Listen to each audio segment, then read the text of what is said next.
Kalau saya punya guru suka mendramatisirkan, suka menggambarkan, gak bedanya urusan rezeki ini gambarannya begini.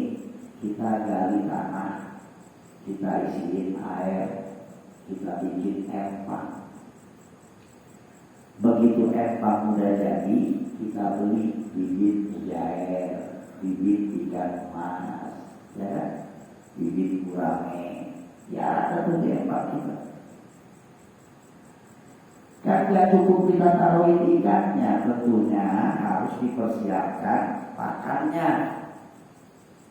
Ada peletnya, kalau gurame mungkin campur daun kajar-kajar, bikin daun singkong, dicariin itu pakannya, dicariin.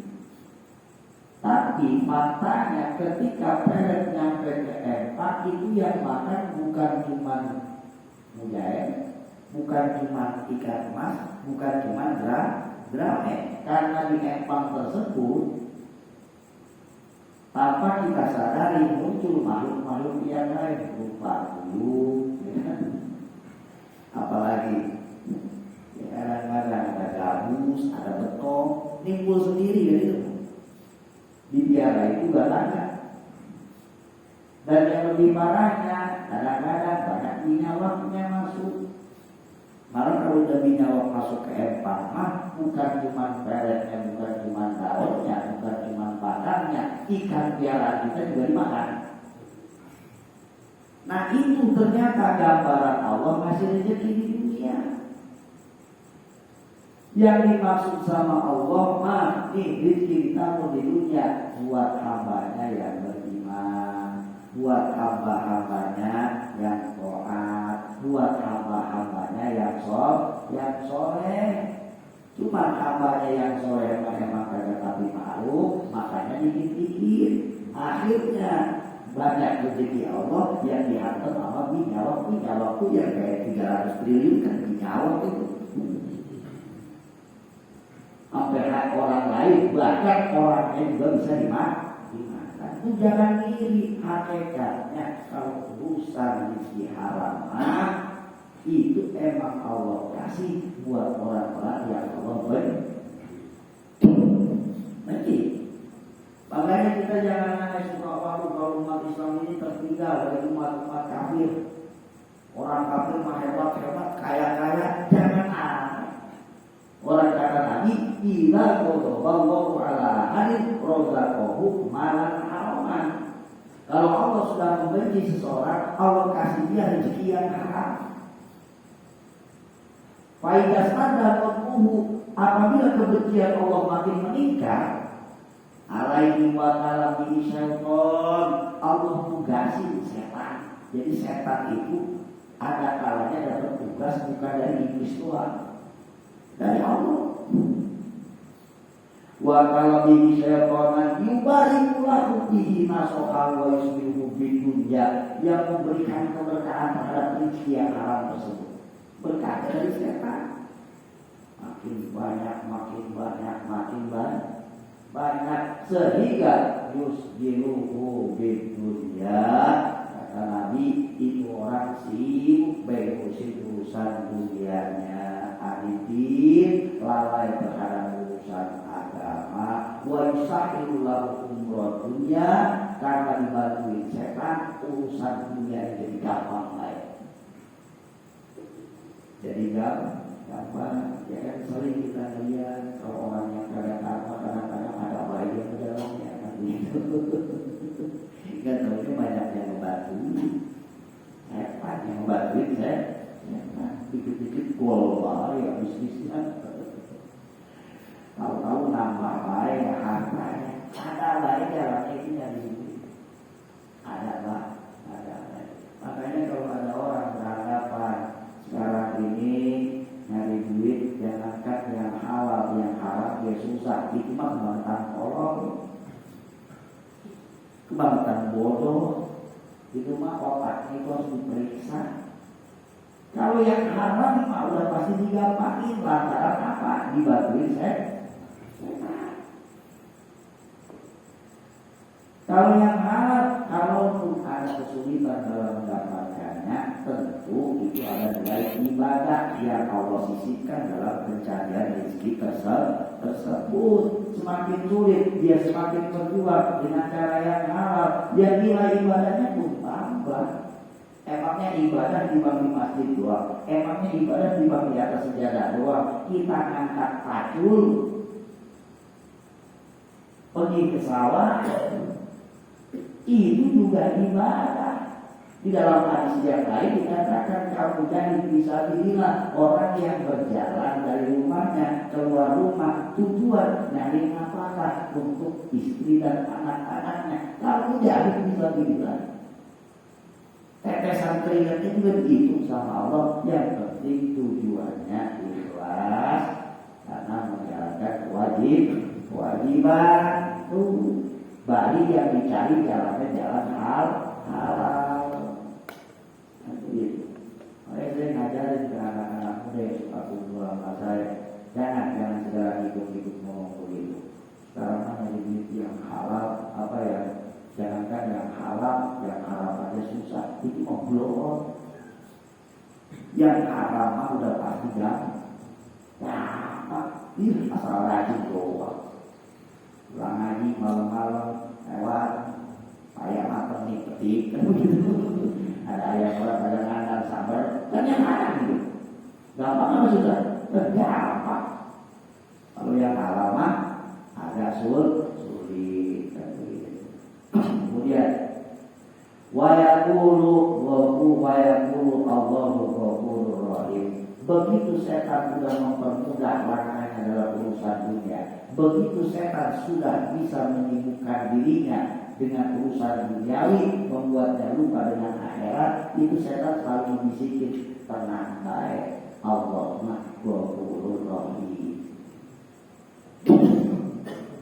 Allah Maha Pengampun, Allah Maha Penyayang. Faktanya di lapangan sering kita mendengar begitu dari orang-orang yang belum mau ibadah, sering banget problemnya.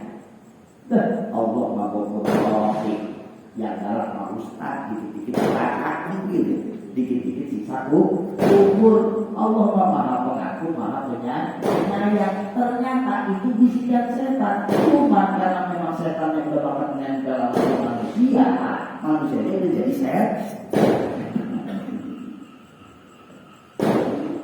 Bahasa begitu masuk Ghafurur Rahim. Jangan terlena. Yang pantas ngomong begitu mah ini orang merasa masa mudanya banyak dosa, kemudian dia bertobat, dia terus berusaha istiqomah di dalam tobatnya, dia terus berusaha menjalankan ibadah dalam kesehariannya. Timbul rasa di hatinya nih, ya Allah, kira-kira dosa saya diampuni enggak ada. Pantas tuh ngomong Allah Ghafurur. Nah ini ibadah agama, sholatnya Idul Adha doang. Segala ngomong Allah Ghafurur. Itu omongan setan. Omongan setan membisiki dia. Tuh, auzubillah subhanallah.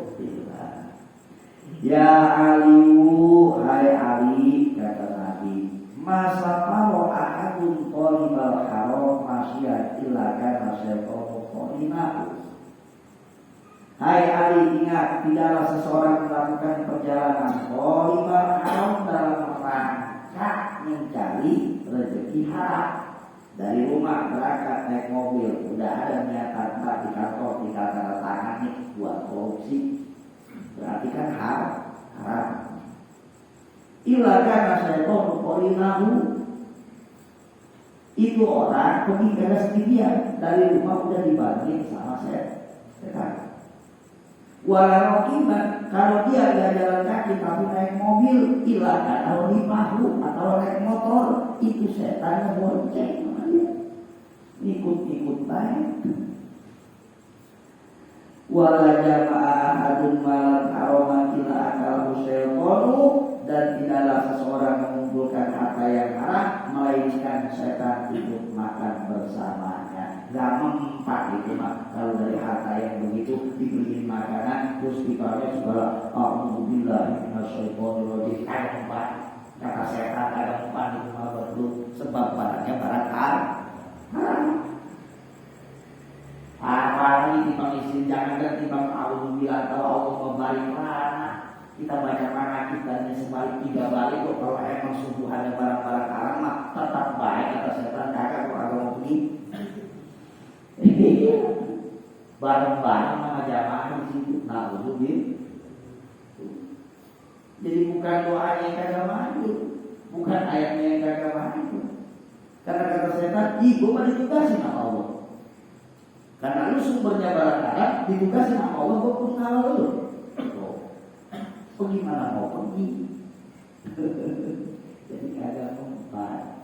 Mari kita benar-benar hati-hati dalam mencari maisha kehidupan kita. Apalagi zaman sekarang, zaman fitnah. Dari fitnah saja sudah banyak orang yang mencari maisha.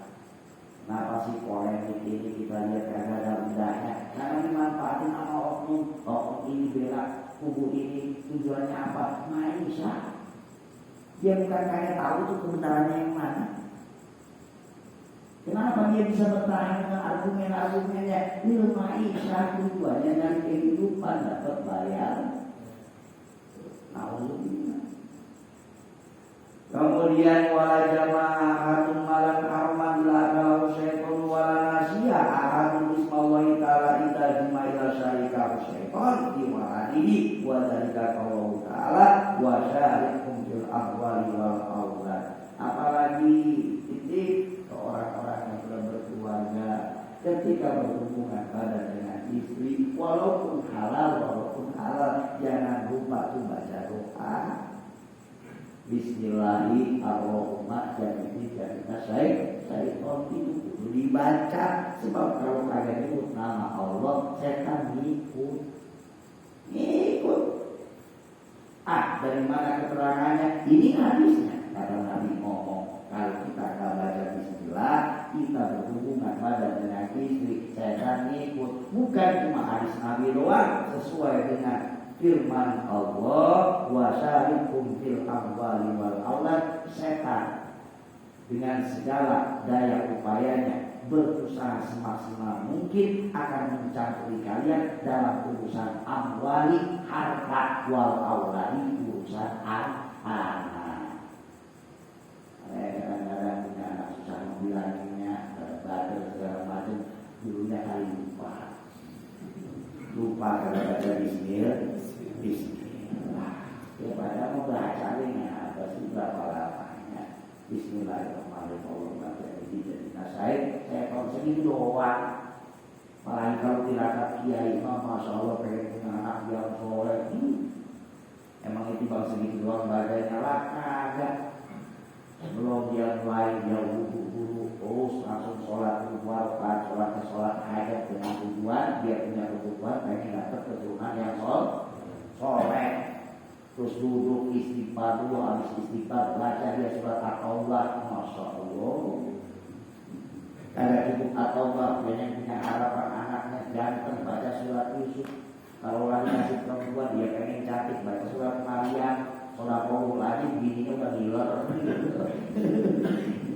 Ya, porokan situ mah ya minimal bismillahnya jangan Ya Aliyu, kemudian sabda Nabi kepada Sayyidina Ali, hai Ali, layak balullah ta'ala sholatan bila wudu'in wala sodaqatan minal haram. Ali, ingat Allah tidak menerima sholat tanpa wudu. Kalau orang sholat tanpa wudu pasti tidak diterima. Dan halal hukumnya begitu. Apalagi kalau sengaja. Makanya khusus imam-imam masjid, imam-imam Jumat jujur. Kalau emang begitu rakaat pertama begitu bangun dari sujud kentut dia, ya udah ngaku mundur ke belakang. Gak usah ngomong teriak juga, maaf ya saya kentut tapi dia mundur ke belakang. Nah makanya kalau di dalam Jumatan itu disunahkan yang barisan depan itu orang-orang yang berdemo imam kan mundur 3 rakaat nih atau ke samping, biasanya kan pemimbaran udah kayak gini samping, keluar dia, yang belakang langsung maju. Akhirnya 3 langkah juga, ada caranya, jangan melangkah kayak biasa, tapi langkahnya telapak kakinya diseret, jangan diangkat 3 langkah maju ke depan, lalu dia terusin jadi imam. Gak apa-apa, memang begitu hukumnya. Daripada imam batal dia kagak ngaku, ayo sholatnya sholat Jumat. Sedangkan Jumat itu wajib dikerjakan berjamaah, termasuk syarat sah Jumat itu berjamaah. Leheng hari sholat maghrib kan begitu, kalau sholat maghrib nih imam batal kagak ngaku, tetap makmumnya sah. Tapi kalau Jumatan imam batal kagak ngaku, dia semakin batal. Risiko jadi imam, hati-hati. Nah, sholat tanpa wudu kata Nabi tidak sah. Makanya penting banget saya mau pesan ke anak-anak muda hijrah, yang suka karena musim hijrah nih. Tadinya berada dua tahu resep dengan kebaikan. Ya bagus, tapi sangat disayangkan kalau nggak mau ngaji. Saya emang melihatnya yang begitu orang yang tahu rajin tapi nggak mau ngaji. Nauzubillah, nggak ada kebencian, buat apa kita benci? Kesian. Sebab yang namanya ibadah itu wajib dibagi dengan ilmu. Termasuk syarat sah sholat, kan begitu. Syarat sah sholat itu yang dilakukan itu diantaranya adalah alim bifarudiyati. Dia tahu padu-padunya sholat, rukun-rukunnya sholat. Oh ini mah sunah-sunahnya sholat, itu harus tahu. Ini juga mah wajib. Oh ini sholat sunah setelah juga mah sunnah, harus paham. Nah paham itu kan pakai ilmu. Jadi kalau orang kurang paham kan, nanti ketika pengen aktif itu juga salah. Nih yang sering terjadi. Ketika melakukan perjalanan jauh, ada istilah qashar, ada istilah jamak. Benar nggak? Benar. Tapi perjalanannya harus bukan perjalanan maksiat. Harus perjalanan to'at, silaturahmi. Kita kemana dari sini Yogyakarta, udah bisa. Sebab itu kan tafsir ulama jaraknya itu dari 90 km. Kalau dari sini Jogja 100 jam, apalagi Jawa Timur lebih kan. Nah itu boleh kita ada rukhsah di agama namanya qashar dan jamak. Cuma perlu diingat, qashar nasnya dari Al-Quran, pengambilan hukumnya dari Al-Quran, sandaran hukumnya. Kalau jamak dari hadis, berarti ini sudah ada anggapan begini.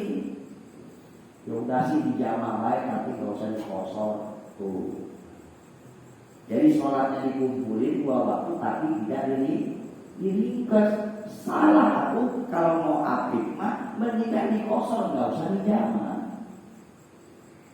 Kalau uji aktifnya hukum, sebab kosor mah lebih kuat daripada hukum jamak. Kosor mah sumbernya daripada Al-Quran, kalau jamak mah dari Al-Hadis. Jadi mendingan kita berhenti dohor sholat 2 rakaat, jalan lagi, ntar asar berhenti kita sholat 2 rakaat, dikosor doang, daripada dijamak doang tapi tidak dikosor.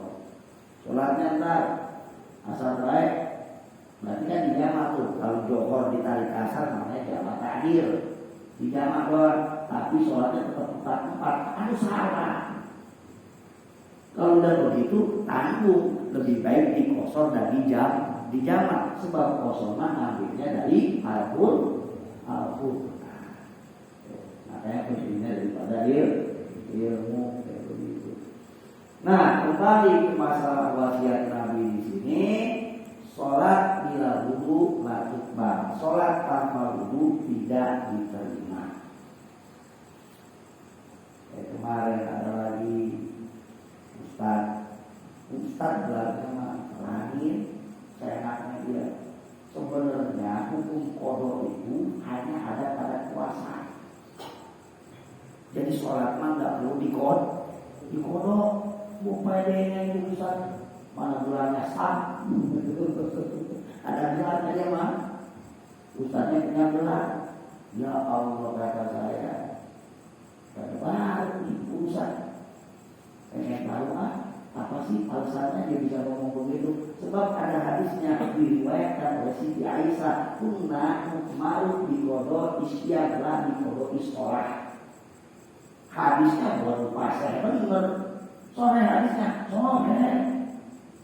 Kita ini diperintahkan untuk mengkodok puasa, bukan mengkodok sholat. Tapi perawinya siapa yang meriwayatkan? Siti Aisyah. Laman kunnanya di mana? Kunna, nunnya kun jaman soa. Yang arti kata nun jaman soa ini khusus digunakan untuk kaum perempuan. Kalau laki-laki mah kunna, kalau perempuan kunna, begitu. Ada bedanya pasti dua bahasa Arab mah. Oh ternyata itu mah harus dua kaum perempuan. Karena kaum perempuan mah memang tidak diwajibkan mengkodok sholat. Ketika dia ketika dia nikah, itu gak wajib kodok sholat. Perempuan mah wajib juga cuma kodok puasa. Nah kita laki-laki, aku wajib kodok puasa kodok sholat. Itu mah harus buat perempuan. Tanpa pakai ilmu, harus belajar ilmu bahasa Arab, harus soro. Kalau bahasa Arab itu beda dikit aja, beda Pak. Beda maknanya. Seperti kayak sirotol lagi an'amta alaihim, kita bacanya tak, itu benar. Tapi kalau kita salah, kita bacanya an'amtu, berapa itu? An'amta yang engkau berikan nikmat kepada mereka alaihim, berarti engkau berikan nikmat. Yang memberikan nikmat itu engkau maunya Allah. Tapi kalau an'amtu yang aku berikan nikmat kepada mereka, apa kita kagak ngaku jadi Tuhan itu? Inilah pentingnya ilmu.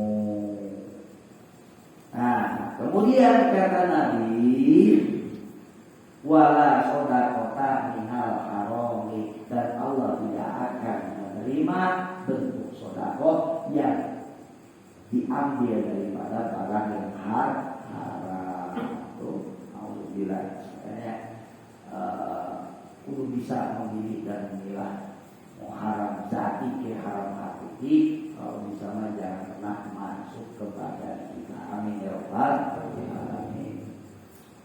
Kemudian sabda Nabi, ya Ali la yazalul mu'minu bi ziyadatin fi dinihi ma lam yakulil haram.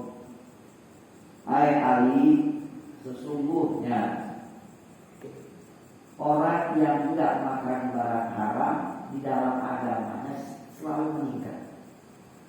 Selama dia tidak mengkonsumsi barang haram, urusan agamanya akan meningkat. Jadi kita lihat ya, ini orang makin lama makin soleh, makin lama makin bagus dari segi pandangan agama. Maka ini orang berarti tidak mengkonsumsi barang haram. Begitu dia mengkonsumsi barang haram, udah urusan agamanya beres. Kenapa? Tersumbat dia. Tersumbat. Ya Allah, punya guru luar biasa. Apalagi ini lagi bingung bangun pesantren. Lah, dari pemerintah awalin waktu itu kurang 2 miliar itu jangan segitu, masya Allah. Kayaknya saya di Banten itu belum ada yang namanya Krismon. Rismon itu tahun 98 kan ke atas. Lalu, tapi dengan catatan, ya saya harus masuk partai anu membelain anu tolak sama beliau. Rupanya impian, kehati-hatian, nggak jelas seperti tahu-tahu datang ngasih duit kita dari mana nggak tahu ya. Takutnya apa dia? Takutnya kayak gini, ketika sudah masuk barang haram, urusan agama pasti gratis menurut. Nah, alhamdulillah semua tahu. Jadi kalau pengen istiqomah, ya itu dari rezekinya pun harus halal. Kemudian, la yazalul mu'minu fi ziyadatin fi dinihi ma lam yakunil haram wa man faraqal ulama mata qalbuhu wa amiya an qa'atillah. Ingat Ali, siapapun orangnya faraqal ulama yang mulai jauh daripada orang-orang berilmu, maka qalbu, maka hatinya akan mati. Hatinya akan mati. Lalu kata Ibnu Hajar Al-Haytami, bahasanya bukan mata kolbu, tapi ujung-ujungnya mata kolbu. Ini Ibnu Hajar yang diriwayatkan dinukil oleh Syekh Nawawi Tanahara. Syekh Nawawi ini punya bapak namanya Nawawi bin Umar bin Ali bin Alwi bin Jamat bin Janta. Makanya kasih nama anak Jawa apa? Jamat bin Mas'ud bin Mas'ud bin Mas'ud bin Syekh Abdul Aras bin Syekh Maulana Hasanuddin Batam. Namun beliau Rasulullah. Nah, dinukil sama Syekh Nawawi, omongan Ibnu Hajar Al-Haytami ini ma wada'a 'alal mu'min arba'una sibahan illa qasa qalbu. Tidaklah terlewat 40 hari berturut-turut pada seorang yang beriman, tapi dia tidak duduk lam jalisil ulama, tidak duduk bareng-bareng dengan ulama, tidak datang ke majlis, maka resikonya kosa kolbu, hatinya akan mengeras, air mata kolbu mati, hatinya dibuat sama Allah. Nah, alhamdulillah. Makanya sebagaimanapun sibuknya kita usahakan ada waktu-waktu tertentu, jangan sampai waktu 40 hari. Makanya saya bikin mahasiswa itu kan sebulan sekali. Jadi lagi kita udah mau ketemu lagi. Insya Allah kalau satu besok malam satunya lagi kita mengakibat sebulan sekali kita kumpul bareng asal yang ada di sekitar Pondok Gede. Tujuannya apa? Salah satu tujuannya itu jangan sampai aktivitas membengkak lantaran 40 hari terlewat tidak kumpul bareng dengan orang-orang yang berilmu. Insya Allah. Kemudian kata Nabi, wa man faraqal ulama mata qalbu wa amiya an taatillah, orang yang jauh dari ulama amiya an taatillah akan dibutakan daripada ketaatan kepada Allah. Udah buta itu. Ya Ali man Qur'an Quran. Hai Ali, masih menyangkut dengan hal-hal. Ingat, man Qur'an Quran, siapa orang yang membaca Al-Quran, walam yahillah halalahu, tetapi tidak menghalalkan apa yang dihalalkan Quran, walam yuharim haramahu, dan tidak mengharamkan yang diharamkan Al-Quran, karena minal ladina nabalu kitaballah wa ra'aduhurihim, sama saja dengan orang yang melemparkan kitab Allah ke belakang punggungnya. Na'udzubillah summa na'udzubillah. Al-Qur'annya mah dibaca, tapi halal haram masih digelagotin air. Dan luar biasa Pak, orang kita mah Al-Qur'annya baik bisa dijadiin sumber haram. Dan belum ada korupsi Al-Qur'an. Ada kan? Bukan fitnah ini, bukan. bukan gibah juga, ini mah namanya lagi murah. Berarti benar Nabi kan ngomong begitu, siapa yang membaca Quran tapi tidak mengharamkan yang dihalalkan Quran, menghalalkan yang dihalalkan Quran, artinya kelakuannya semau dia, nggak mau semau Al-Quran. Oh ada yang begitu, ya ada, kita juga sama-sama alami. Malah Al-Qurannya bisa dijadiin sumber haram dengan cara apa? Ya ini percetakan Quran dari dia, duitnya dikorupsi.